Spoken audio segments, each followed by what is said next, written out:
Bonjour, au deuxième verset du livre de Jonas, nous lisons « Lève-toi, va à Ninive ». C'est la recommandation du Seigneur pour Jonas. La grande ville écrit contre elle, car sa méchanceté est montée jusqu'à moi. Et là, on a ce troisième verset très étonnant. Alors Jonas se leva pour s'enfuir à Tarsis, loin de la face de l'Éternel.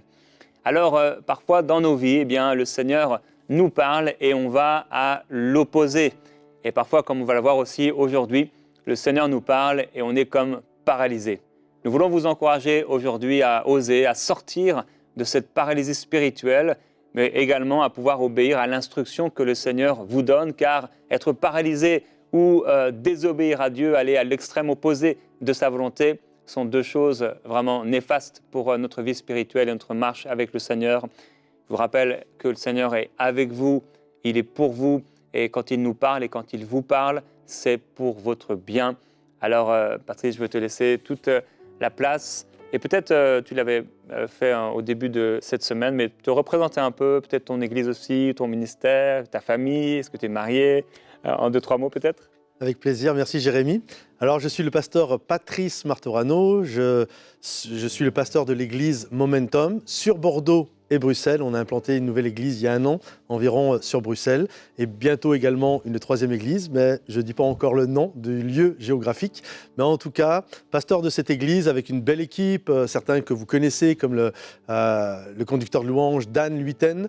Et bref, une belle équipe. Je suis marié à Rose et nous avons 3 enfants et on habite dans la région bordelaise. Quand j'ouvre les volets de chez moi, j'ai les vignes à perte de vue, c'est juste magnifique. En plus, il y a plein de passages dans la parole de Dieu qui nous dit on reprend les vignes comme symbole, Jésus est le cep et nous sommes les sarments. Ça veut dire que Jésus est le tronc, pour ceux qui ne connaissent pas le langage de la vigne, et que nous sommes tous des branches collées au même tronc. En fait, on est tous issus du même Père céleste, noir, blanc, que vous ayez 90 ans ou que vous ayez 15 ans, on est frères et sœurs tous en Jésus et on est tous des branches collées à ce tronc. Alors je ne sais pas si tu regardes cette émission avec quelqu'un à côté de toi, mais tu as le droit, c'est la seule fois que tu auras le droit de faire ça, mais tu peux lui dire « Salut vieille branche » parce qu'on est tous ces branches-là collées à Jésus. Alors aujourd'hui, j'aimerais vous encourager à oser sortir de votre paralysie afin de refonctionner tel que le Seigneur désire dans notre vie. On va regarder une histoire qui est bien connue, c'est l'histoire de ce paralytique qui a été amené par 4 amis à lui auprès de Jésus dans une ville qui s'appelle Capernaum. On lit ensemble tout au début du chapitre, il est dit ceci: « Quelques jours plus tard, Jésus descendit de nouveau à Capernaum. On apprit qu'il était à la maison. » Il était à la maison. Jésus a une relation particulière avec cette ville. Jésus a grandi à Nazareth, est né à Bethléem, mais en tant qu'adulte, le lieu où il a décidé de résider, c'était Capernaum. C'était sa ville, c'était là où il habitait, et il est descendu à la maison. Plusieurs commentateurs nous disent, j'ai eu l'occasion également d'aller visiter Capernaum, on pense que Jésus avait littéralement sa chambre dans la maison de l'apôtre Pierre, mais en tout cas, il était là, il était comme chez lui. Et sa relation avec cette ville est très particulière. Il s'est montré fort, il s'est montré puissant, il s'est montré plein d'empathie, plein de compassion. Il y a pléthore d'histoires dans la parole de Dieu, de Jésus à Capernaum. Mais c'est là aussi, malheureusement, alors qu'il y avait Jésus, que les leaders religieux lui ont fait toutes sortes d'histoires. On a même jusqu'à été dire que Jésus était possédé et qu'il faisait ce qu'il faisait. C'était le prince des démons. Il faisait ce qu'il faisait par l'esprit de Belzébul. Vous imaginez? Complètement fou. Et en fait, c'est fou parce que cette ville est totalement, alors qu'ils ont le prince de la vie, le prince de la paix, ils sont totalement, mes amis, paralysés. Et c'est dans cette ville de paralysés, alors qu'ils pourraient vivre des choses folles, finalement, quand on y réfléchit, imaginez un instant qu'ils reconnaissent Jésus. Vous savez, souvent, les religieux ont beaucoup de principes, mais ils rejettent souvent le prince de la paix. Et je crois que c'est ça qui est fou. Imaginez qu'à Capernaum, à la synagogue là-bas, on dise « Waouh, Jésus, c'est notre invité, il est avec nous ce soir. Allez, on fait venir Dan Luiten ou je ne sais pas qui sont vos chanteurs, vos conducteurs de louanges préférés. » Imaginez un instant la soirée mémorable qu'ils allaient vivre. Mais ils n'en veulent pas. Ils ne veulent pas de Jésus. C'est une ville qui est sclérosée, qui est paralysée, avec un rejet littéralement de Jésus. Et c'est ironique parce que c'est dans cette ville paralysée qu'on va amener un paralytique. Et lorsqu'il va arriver, ce paralytique, avec ses 4 amis, regardez ce qu'il est dit.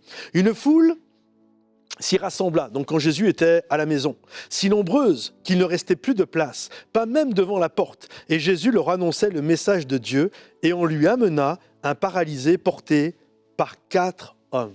Laissez-moi vous poser cette question. Comment sait-on que cet homme est paralysé ? Je ne suis pas avec vous, mais je suis persuadé que si j'étais là, en tout cas je vous entends penser, vous dites, c'est simple à deviner, le gars il était couché dans un lit. Oui mais non, parce que ça nous arrive à tous d'être couchés dans un lit, on est d'accord ? Peut-être cette nuit, normalement, sauf exception, vous étiez couché dans un lit. Est-ce que ça fait de vous un paralytique ? Absolument pas. Certains vous allez dire, parce qu'il ne bougeait pas. Peut-être en ce moment vous m'écoutez, vous êtes assis, vous ne bougez pas. Est-ce que ça fait de vous un paralytique ? Absolument pas. Alors qu'est-ce qui fait que cet homme était considéré comme un paralytique, si ce n'est pas le fait qu'il était couché et qu'il ne bougeait pas. En fait, c'est le fait, j'ai noté ceci, que son corps n'obéit pas à sa tête. C'est le point essentiel à retenir, c'est-à-dire que la tête envoie des signaux au corps. Par exemple, ma tête dit à ma main « bouge » et ma main « bouge », comprenez-vous ? Et si ma tête envoie un signal à la main, mais la main ne bouge pas, c'est comme ça qu'on sait que je suis un paralytique. Et donc, quand la tête envoie un signal et que le corps ne bouge pas, ça ne fonctionne pas. C'est ce qui fait qu'on est paralytique. Et c'est exactement ce qui se passe à Capernaum. En fait, c'est un symbole de ce qui est en train d'arriver à Capernaum. Jésus, c'est littéralement la tête qui parle à tout le leadership religieux. Il leur envoie des signaux, mais le corps ne bouge pas.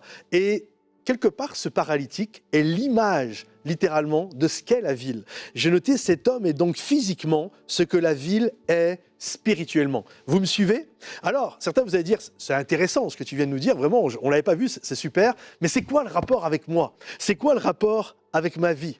Mes amis, combien de fois votre tête a envoyé un signal à votre corps et que votre corps n'a pas bougé ? Laissez-moi vous donner un exemple. Tu te dis, demain matin, je vais me lever tôt, 6h, 7h, et je vais prendre un temps avec Dieu. Je vais me nourrir de sa parole. Et là, tu te couches, tu règles ton réveil sur 6h, on va dire, ou 7h, peu importe, tu règles ton réveil. Et le lendemain matin, alors que tu es sous ta couette, bien au chaud, le réveil, tu es là, tu dors bien, puis là, d'un seul coup, tu entends le réveil, bip, bip, bip. En fait, d'un seul coup, ton corps regarde ta tête, tout regarde le réveil, et tu dis, je bouge pas. Je dors encore. Comprenez-vous ? Votre tête a envoyé un signal et votre corps ne bouge pas. Combien de fois nous avons fait des promesses que nous n'avons pas tenues ? Combien de fois tu as dit à ta femme, je vais prendre du temps de qualité avec toi, et tu l'as pas fait. Tu as dit à tes enfants, je vais faire ceci, je vais faire cela avec toi. Je vais être un exemple pour toi. Ta tête envoyait des signaux, mais ton corps n'a jamais bougé. Et si tu te retrouves dans les différents exemples que je viens de donner, c'est que finalement, tu es comme ça paralytique. Tu es comme ce paralytique, tu as envie de faire des choses, ta tête envoie des signaux, mais tu ne bouges pas, tu ne réponds pas, ton corps ne répond pas. Alors laissez-moi vous poser une autre question, parce que généralement, quand on est un paralytique, si vous avez déjà croisé des paralytiques, et quand je préparais cette méditation, j'ai discuté avec un homme qui était sur chaise roulante. En fait, tous les paralytiques mettent en place dans leur vie des systèmes pour les aider à vivre. Et ma question est la suivante. Quel système as-tu mis en place pour les choses qui fonctionnent mal dans ta vie ? Parce qu'en fait, ces systèmes-là sont tes structures, sont entre guillemets tes lits. Parce qu'un véritable paralytique, je ne parle pas juste j'ai envie de faire des choses et je ne les fais pas. En fait, il est obligé d'accommoder toutes sortes de choses dans sa vie. Il est obligé d'avoir une chaise spéciale, un lit médicalisé, il est obligé d'avoir des toilettes spéciales avec des ouvertures. Vous comprenez ? En fait, tout va être agencé pour qu'en fait, il puisse essayer de vivre le plus normalement possible. Et ma question est la suivante. Qu'est-ce que nous mettons en place, nous, quand nous désirons faire des choses pour Dieu, notre tête, elle envoie un signal, mais que le corps ne répond pas? quelles sont les choses qu'on a mis en place? Quelles sont ces structures? Quels sont ces lits? Quelles sont les apparences que j'ai mis pour que les gens ne voient pas? J'essaye de vivre ma vie chrétienne. Je sais aller à l'église, je sais taper quand il faut taper des mains, je sais dire gloire à Dieu, je sais dire amen. Je mets en place toutes sortes de structures pour faire croire que tout va bien, mais ces choses-là sont mes fauteuils roulants. C'est des structures, c'est des lits médicalisés. Mais ce n'est pas ça que Dieu veut pour nous. Ce que Dieu veut pour nous, c'est que nous marchions littéralement libres. Trop souvent, nous cherchons à masquer nos faiblesses en créant des petits systèmes de confort qui nous permettent d'éviter de les affronter. Nous les chouchoutons, nous leur offrons un lit douillet et nous érigeons des règles pour ne jamais avoir à remettre en question nos limites. Combien de lits avons-nous fait pour les choses que nous refusons d'affronter? Il est temps d'affronter nos structures. Il est temps d'affronter les choses qui ne marchent pas dans nos vies. Parce que quand on y réfléchit, tout est là pour que ça marche. Regardez le paralytique. C'est quand même intéressant de se poser la question, est-ce qu'il lui manque quelque chose? La Bible ne dit pas que c'est un amputé, qu'il lui manque une jambe. Non, absolument pas. En fait, quand on y réfléchit, il a une tête, il a un tronc, il a les bras, il a ses jambes, il a ses pieds, il a ses orteils. En fait, tout est là pour que ça marche. Mais ça ne marche pas. Et souvent dans notre vie, c'est pareil. Tout est là pour que ça marche, mais ça ne marche pas. Pourquoi ça ne marche pas? Parce que ce n'est pas connecté. Et combien de choses dans notre vie sont présentes? Tout est là pour que ça marche. Ma femme est là, j'ai une maison, j'ai tout pour être heureux. D'ailleurs, tout le monde pense que je suis heureux. Tout est là. Mais rien n'est connecté.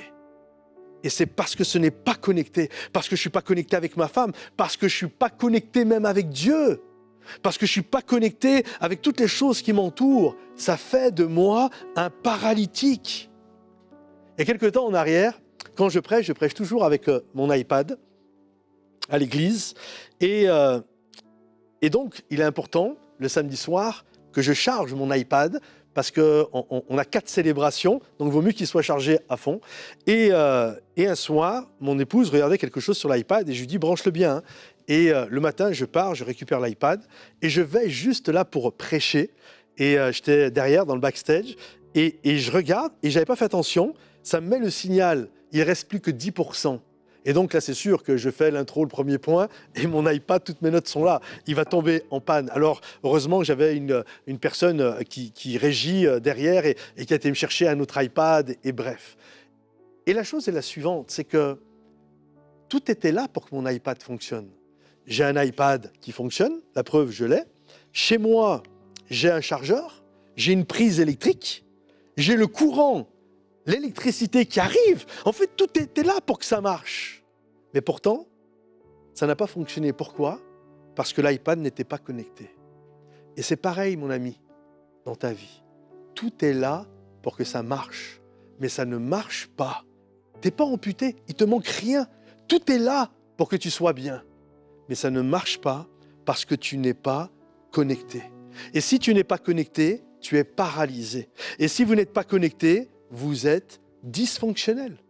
Je suis dysfonctionnel quand je ne suis pas connecté. J'ai un mariage dysfonctionnel. J'ai une relation avec Dieu qui est dysfonctionnelle. J'ai une relation avec les gens qui sont autour de moi, mes amis, qui est dysfonctionnelle. Parce que ça passe par la connexion. J'aimerais que vous puissiez dire avec moi, ça suffit, il faut que ça change. Ça ne peut plus durer. Je dois me reconnecter. Et comment on se reconnecte? Exactement comme cet homme paralytique a fait. On l'a amené à la tête. On l'a amené à Jésus. La Bible nous dit que Jésus est la tête et que nous sommes son corps. Et si nous voulons fonctionner, il y a juste à se pluguer, se reconnecter, se brancher à la source. Et alors que je me branche, je redeviens fonctionnel. J'ai plus besoin d'avoir des petites structures, des petits lits douillets où je fais croire à tout le monde que je suis un bon mari, un bon papa, un bon pasteur, un bon chrétien. J'ai plus besoin de tout ça. J'ai plus besoin de faire des structures autour de moi parce que je suis de nouveau connecté à la tête. Et quand la tête parle, le corps fonctionne. Et le corps fait ce que la tête dit. Dieu parle et j'agis. Ce n'est plus difficile parce que je suis connecté littéralement avec lui. Et j'aimerais t'encourager, connecte-toi à Dieu. La Bible dit, des gens vinrent à lui, amenant un paralytique porté par 4 hommes. Comme ils ne pouvaient pas l'aborder à cause de la foule, ils découvrirent le toit de la maison où ils étaient et ils descendirent par cette ouverture le lit sur lequel le paralytique était couché.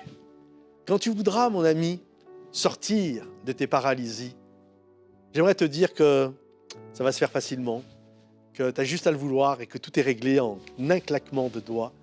Mais ce n'est pas aussi simple que ça. Il y a souvent des obstacles. Là, ils sont arrivés, il y avait des obstacles. La porte d'entrée, elle était bouchée, il y avait du monde. Ils ont dû même monter sur le toit. Je ne sais pas comment ils sont montés, est-ce qu'il y avait un escalier? La Bible ne nous dit pas, est-ce qu'il y avait un escalier? Ou est-ce qu'ils ont mis une échelle et là, ils ont porté, vous imaginez un peu la scène. Une fois arrivés en haut, ils ont démonté le toit. Et j'aimerais t'encourager, mon gars, mon ami, même si c'est compliqué, démonte des toits, grimpe des murs, casse des portes, fais quelque chose. Mais dis, ça suffit, il faut que ça change. Je ne resterai pas un jour de plus dysfonctionnel dans ce lit. Je veux me reconnecter à la tête. Souvent, nous avons une foi qui est contemplative. Et c'est bon, c'est bon. En plus, nous sommes dans l'émission Prière inspirée. Et des moments, c'est juste bon, je prie. Je prie et Dieu va régler les choses. Mais des moments, c'est juste contemplatif et alors qu'on devrait bouger, alors qu'on devrait casser des toits, alors qu'on devrait amener un ami, alors qu'on devrait dire qu'est-ce que je peux faire? Je vais aller chercher de l'aide, je vais aller parler avec mon pasteur, je vais chercher un thérapeute chrétien, je vais demander à des gens, des amis de prier pour moi, je vais demander de l'aide parce que j'ai besoin de l'aide. Je veux que ça change, j'ai besoin d'avoir des amis qui me reconnectent à la tête. Je dois aller vers Jésus, ça suffit, il faut que ça change, je ne peux pas rester comme ça. J'ai besoin de me reconnecter à lui de nouveau pour que ma vie puisse redémarrer et avoir du sens. Jésus, lorsqu'il va voir ce paralytique descendre, certainement qu'il va devoir enlever la poussière parce que Jésus était juste en dessous de là où ils ont cassé le toit. Et Jésus, le voyant, va dire au paralytique, « Mon enfant, tes péchés te sont pardonnés. » Tes péchés te sont pardonnés. Ce paralytique, en fait, en se rapprochant de Jésus, sa vie a totalement été changée. En se rapprochant de la tête, sa vie littéralement a été bouleversée. Il y a eu des obstacles. Il y a même des religieux dans la place là qui vont se lever et qui vont même mal parler sur Jésus. Qui est-il pour pardonner les péchés, etc. Il y aura toujours des gens qui vont critiquer. C'est pas grave. Avance. N'attends pas que tout le monde t'applaudisse. Tous ceux qui ont fait des choses, je pourrais discuter, j'en suis persuadé, avec les fondateurs d'Enseigne-moi, de MCI. Je pourrais discuter avec tous les pasteurs, toutes les femmes de Dieu, les hommes de Dieu qui ont fait des belles choses. Ils pourraient vous dire, il n'y a personne qui nous attendait en nous applaudissant. Il y a eu de la critique, il y a eu des complications, il y a eu des portes parfois qu'il a fallu passer par un toit parce que ça ne s'ouvrait pas là. C'était compliqué, mais on y a été. Il est temps de se reconnecter à la tête.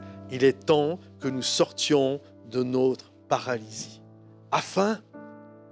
Le texte finit en disant ça, afin que vous sachiez que le Fils de l'homme a le pouvoir sur la terre de pardonner les péchés, je te le dis, lève-toi et marche. Afin que ça exprime tout l'objectif et le but. Pourquoi Dieu veut nous reconnecter? Pourquoi il désire que nous puissions nous reconnecter? Afin que nous soyons des instruments puissants et utiles entre ses mains. Alors mon ami, il est temps, là où tu es, de dire, je veux me reconnecter à la tête, je veux sortir de ma paralysie. Je désire que Jésus mette sa vie entièrement dans mon corps et que je puisse être celui qu'il désire, dans la puissance de son nom. Amen. Père, je prie pour nos bien-aimés. Je te demande, s'il te plaît, de faire un miracle.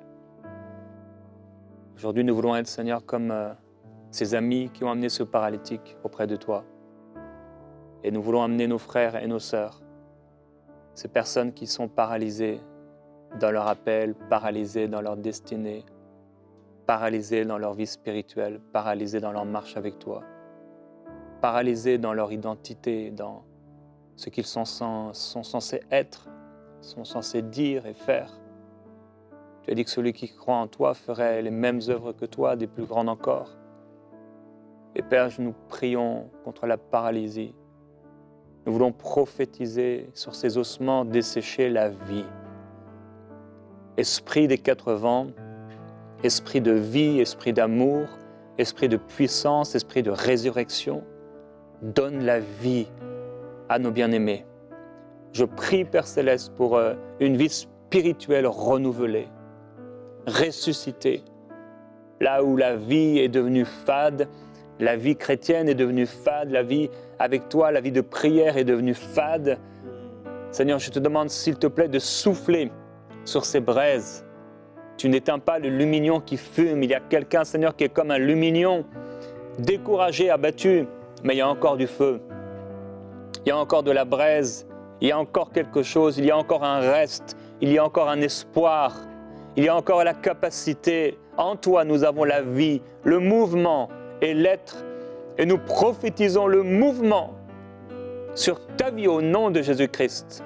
Nous prophétisons et je prophétise le mouvement du Saint-Esprit, le mouvement de Dieu dans tes pensées, le mouvement de Dieu dans ton cœur, le mouvement de Dieu qui t'amène à penser différemment, à agir différemment et à revenir peut-être à ce premier amour et cette intimité avec Dieu, à cette action, cette ferveur et ce zèle pour Dieu et pour ce qui préoccupe vraiment le Seigneur. Je le prophétise sur ta vie. Saint-Esprit, oui, souffle sur eux, souffle sur elle, souffle sur lui, Seigneur. Tu lui avais donné une vision. La vision n'est pas arrivée, la vision ne s'est pas manifestée, ne s'est pas réalisée. Alors je te demande, s'il te plaît encore, souffle encore, ta grâce encore, Seigneur Jésus-Christ. Merci, Seigneur. Alléluia. C'est vrai, Seigneur, nous te prions. Nous te prions pour tous ceux qui sont à l'arrêt, dévastés. Ta parole nous dit, dans le livre d'Ézéchiel, que tu es celui qui prend la terre dévastée et tu la rends semblable à un jardin d'Éden. Tu prends les ruines, les murailles qui ont été abattues et tu les relèves, afin que tous sachent qu'il y a un Dieu.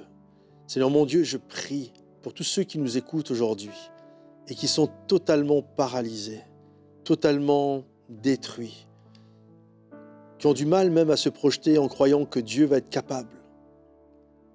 Même si je me reconnecte, est-ce que Dieu va être capable? Ce texte que nous avons regardé ensemble, afin que vous sachiez que le Fils de l'homme a le pouvoir. Amen, oui. Tu as le pouvoir, Seigneur. Tu as le pouvoir de guérir les malades.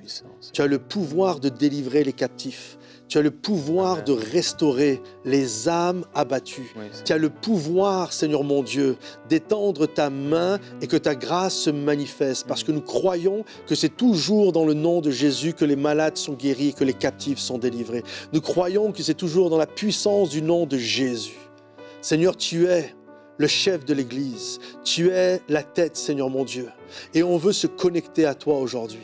Parce que nous croyons que lorsque nous sommes connectés à toi, la sève, Seigneur mon Dieu, ta force, ta puissance, ton esprit va se divulguer sur chaque partie de notre être et nous redonner force et courage alors que nous sommes abattus.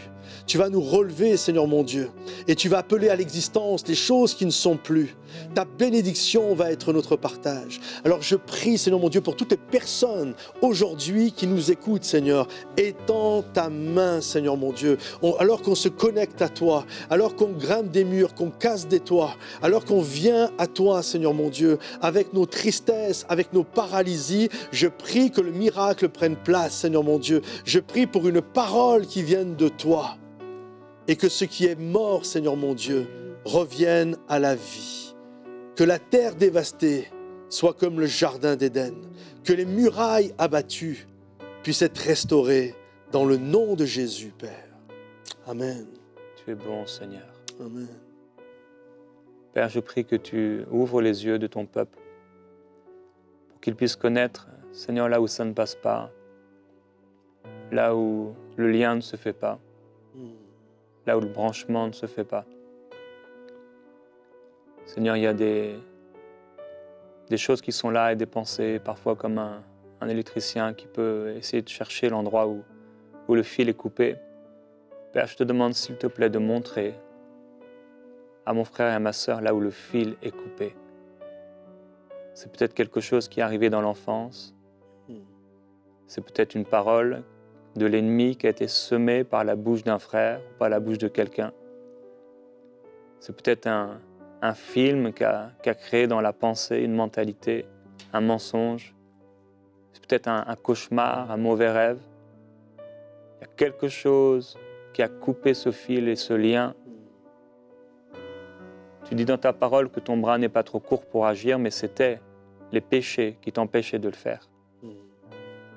Seigneur, si c'est un péché qui a coupé le lien entre toi et cette personne, je prie que tu lui ouvres les yeux et qu'elle puisse voir, discerner. Ah, je vois exactement là où je me suis trompé. Je vois exactement là où cette chose a été semée. S'il te plaît, Seigneur, ouvre les yeux.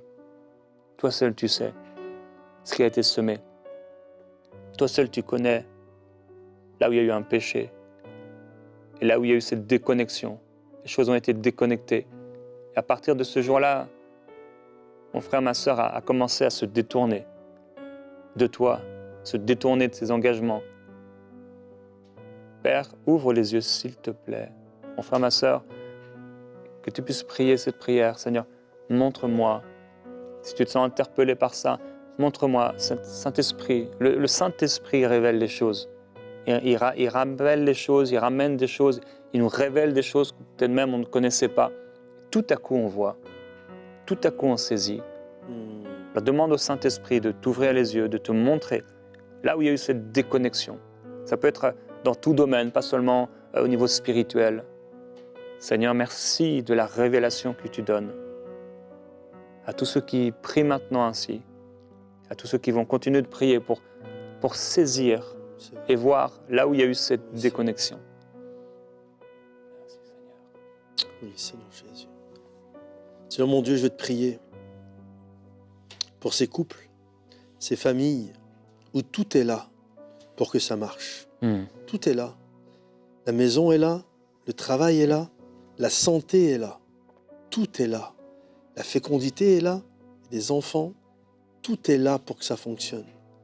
Et pourtant, ça ne fonctionne pas. Je prie, Seigneur mon Dieu, pour que les choses se reconnectent. Je prie pour un homme qui prend son épouse par la main et qu'ensemble, ils se mettent à prier en demandant à Dieu de les reconnecter. Oui, Seigneur. Pour qu'ils soient un témoignage puissant de ta gloire au sein de la famille, que les enfants voient, Seigneur mon Dieu. Je prie, Seigneur mon Dieu, tout est là. Il y a des gens malheureux parce que ce n'est pas là. Il y a tellement de gens malheureux alors que tout est là. Mais c'est juste pas connecté. Je prie, Seigneur mon Dieu. Je prie pour ta grâce dans les foyers. Je te prie pour que dans les maisons, ta bénédiction puisse être ton partage. Je prie pour des hommes et des femmes qui vont prier ensemble, se reconnecter, s'aimer de nouveau. Pour des enfants dans la joie. Je prie, Seigneur mon Dieu, pour que tu fasses ce miracle dans leur vie. C'est toi qui fais les choses. C'est toi qui fais les choses. Il ne manque rien. Il manque juste qu'ils se reconnectent. Oui. Alors pose ta main, Père. Amen. Amen. Et on ne peut pas terminer cette émission sans penser aussi à ceux qui sont paralysés physiquement. C'est peut-être pas une paralysie du corps. Certains, oui, c'est tout le corps. D'autres, ça peut être la main. Vous avez différents membres de votre corps qui sont paralysés. Et je veux prier pour vous pour terminer parce que Dieu est fidèle. Il est capable. Et peut-être en entendant ce partage tout à l'heure du pasteur Patrice, vous avez réalisé que oui, non, mais c'est vrai, c'est une histoire d'une information qui ne va pas à mes membres. Et si le Seigneur pouvait seulement recréer cela, recréer et me redonner cette capacité, en un instant, le Seigneur peut le faire. Et je prie, Père, pour mes bien-aimés. Je te demande, s'il te plaît, de poser ta main sur eux. Tu dis une parole et tu les guéris. Tu leur dis, étends ta main et la main est libérée. Cette main atrophiée est guérie. Et nous parlons à ces corps malades au nom de Jésus-Christ. Et nous amenons et appelons la vie de Dieu à se manifester et à régner dans votre corps par la puissance de l'Esprit de Dieu. Au nom de Jésus-Christ, nous ordonnons à toute paralysie de quitter votre corps. Seigneur, nous te glorifions de ce que tu fais maintenant. Et mon ami, comme le Seigneur l'a dit, lève-toi et marche. Saisis-toi de cette espérance et de la parole de Dieu. Commence à faire ce que tu ne pouvais pas faire. Que la puissance de Dieu soit déployée sur toi. Garde courage, garde la foi. Le Seigneur est avec toi. Père, glorifie ton nom et libère un grand nombre aujourd'hui. Libère ses membres dans le nom de Jésus-Christ. Seigneur, merci. Amen.